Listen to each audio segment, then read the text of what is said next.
Il disait qu'il était trop lent, qu'il n'avait pas le physique, qu'il ne survivrait jamais dans le football moderne. Dans un monde où tout allait de plus en plus vite, Andrea Pirlo semblait jouer dans un autre temps. Un temps où le football se pensait avant de se courir. Un temps où l'intelligence valait plus que la vitesse. Et pourtant, ce garçon discret, presque invisible, allait devenir l'un des plus grands cerveaux de l'histoire du football. Voici l'histoire d'un joueur que personne ne comprenait, mais que le football n'oubliera jamais. Andrea Pirlo, né en 1979, à Flero, une petite ville italienne sans éclat. Rien ne le prédestinait à devenir une star mondiale. Enfant, il est calme, réservé, presque timide. Contrairement aux autres garçons de son âge, il ne cherche pas à briller. Il analyse. Très tôt, le ballon devient son refuge.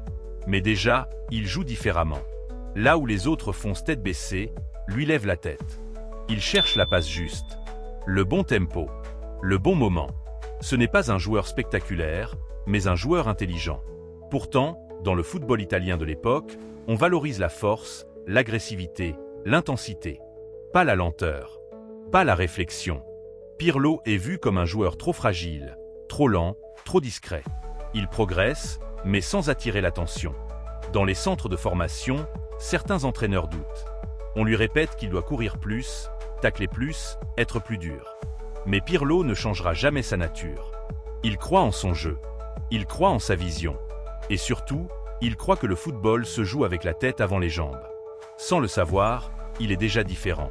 Mais être différent, dans le football, peut être une malédiction. Lorsque Pirlo arrive dans le football professionnel, la réalité est brutale. Il passe par Brescia, puis rejoint l'Inter Milan, un grand club rempli de stars. Mais là-bas, il ne trouve pas sa place. Les entraîneurs ne savent pas comment l'utiliser. Trop lent pour jouer devant. Pas assez défensif pour jouer derrière. Il est déplacé de poste en poste, sans jamais être installé. Il joue peu. Il doute. À l'Inter, il regarde souvent les matchs depuis le banc. Il voit d'autres joueurs briller pendant que lui disparaît. Les critiques tombent. On parle d'un talent gâché. D'un joueur prometteur qui n'aura jamais le niveau des grands. Pour un jeune joueur, c'est une période terrible. Le doute s'installe. La confiance disparaît. Beaucoup auraient abandonné. Beaucoup auraient quitté le football. Mais Pirlo continue, sans se plaindre. Et surtout, il attend une chose, qu'on lui fasse enfin confiance. Le tournant arrive presque par hasard. Lorsqu'il rejoint l'AC Milan, un entraîneur prend une décision qui va changer l'histoire du football. Carlo Ancelotti décide de replacer Pirlo devant la défense, en tant que regista. À ce poste, tout change. Pirlo n'a plus besoin de courir partout. Il peut voir le jeu. Il peut diriger. Il peut créer. Dès ses premiers matchs, le monde découvre un joueur différent. Ses passes cassent les lignes. Son calme rassure toute l'équipe. Là où les autres paniquent, lui contrôle. Là où les autres accélèrent, lui temporise. C'est à ce moment précis que naît le vrai Andrea Pirlo. Un métronome. Un chef d'orchestre. Un cerveau au milieu du chaos. Les critiques se taisent. Les regards changent. Le football découvre qu'il existe une autre manière de dominer un match, par l'intelligence. Avec l'AC Milan, Pirlo atteint un niveau exceptionnel. Il gagne la Ligue des Champions, domine l'Europe, impressionne les plus grands joueurs. Sa qualité de passe devient légendaire. Ses coups francs sont millimétrés. Mais ce qui impressionne le plus, c'est son calme. Même sous pression, même dans les grands matchs, Pirlo ne tremble jamais. Il joue comme s'il avait tout son temps. Comme si le stade entier ralentissait pour lui. Les plus grands milieux du monde commencent à le respecter. Zidane, Xavi, Iniesta. Tous reconnaissent son génie. Pirlo n'est pas spectaculaire, mais il est essentiel. Sans lui, le jeu ne respire pas. En 2006, Pirlo atteint le sommet. Avec l'Italie, il réalise une Coupe du Monde exceptionnelle. Il dirige le jeu, distribue les ballons, contrôle le tempo. En finale, face à la France, le monde entier retient son souffle. Lors de la séance de tir au but, Pirlo s'avance. Aucune peur. Aucun stress. Il marque avec un calme glacial. Ce moment résume toute sa carrière. Quand les autres tremblent, lui sourit. L'Italie est championne du monde. Pirlo est au sommet. Et le monde comprend enfin qu'il a sous-estimé un génie. Alors que beaucoup pensent sa carrière terminée, Pirlo rejoint la Juventus. Certains disent qu'il est trop vieux, trop lent, fini. Mais encore une fois, il se trompe. À la Juventus, Il devient le leader d'une nouvelle génération. Il remporte titre sur titre. Il guide l'équipe, inspire les jeunes et prouve qu'un cerveau peut battre des jambes. Même à plus de 30 ans, il reste indispensable. Son jeu ne vieillit pas. Son intelligence non plus. Andrea Pirlo n'a jamais été comme les autres. Il n'a jamais été le plus rapide, le plus fort, ni le plus explosif.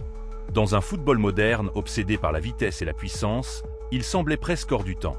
Beaucoup l'ont critiqué, beaucoup l'ont sous-estimé, et certains ont même pensé qu'il ne réussirait jamais au plus haut niveau. Mais Pirlo a prouvé au monde entier qu'il existe une autre manière de gagner. Une manière plus calme, plus intelligente, plus élégante.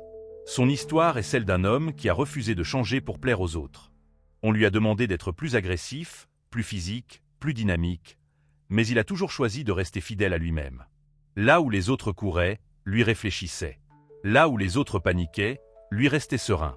Là où les autres forçaient le jeu, lui le comprenait. Pirlo a montré que le football n'est pas seulement une question de muscles, mais surtout une question de cerveau.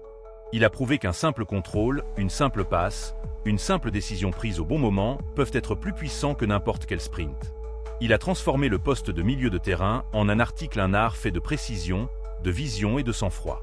Mais au-delà du football, Andrea Pirlo a laissé une leçon beaucoup plus grande. Sa carrière est un message pour tous ceux qui doutent d'eux-mêmes. Pour tous ceux à qui on a dit un jour « Tu n'es pas assez bon, tu n'es pas fait pour ça, tu es trop différent ».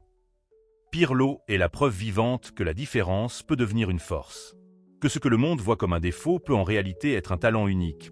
Elle n'a jamais crié, jamais provoqué, jamais cherché la lumière. Pourtant, la lumière a fini par le trouver.